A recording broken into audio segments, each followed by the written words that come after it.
earlier than 2011 if either country requests that. In Baghdad, Anita McNaught, Fox News. Another of the agreement's main points is that American personnel have to withdraw from Iraqi cities by next summer.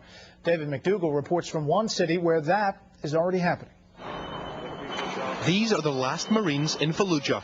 From a combat high of at least 6,000 men, just a fraction of that are now left to patrol the streets of a city once written off by many as lost to Al-Qaeda. It's obviously very significant being the last Marines inside Fallujah.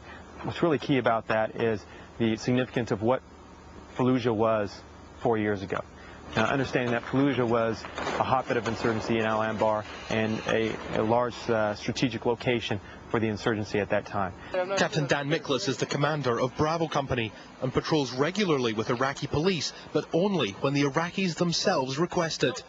The Marine security footprint on the ground is minimal, as they hand over increasing amounts of responsibility to the Iraqis, exactly the scenario envisaged by the pending US-Iraq Security Pact. And so Fallujah becomes a blueprint for how other Iraqi cities could look by mid-2009.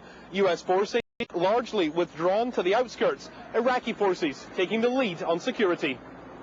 In practical terms, that means police in Fallujah are now in charge of the main checkpoints into the city, although Marines stand ready to respond in force in case of a spike in violence.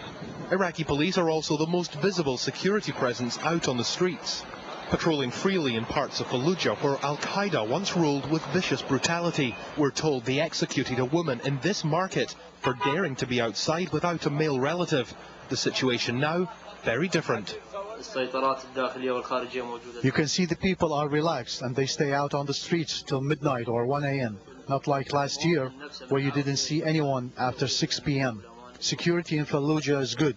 If anything happens, the citizens will call and tell us about it. And that leaves Captain Miklas more time to practice the art of Arab diplomacy, preparing the way for a smooth transition of power. People have hope here in Fallujah. They have a future as far as living here and as far as a stable and safe society based on the current security here in Fallujah. Dan Miklas is, of course, not the first commander to predict future successes for his area.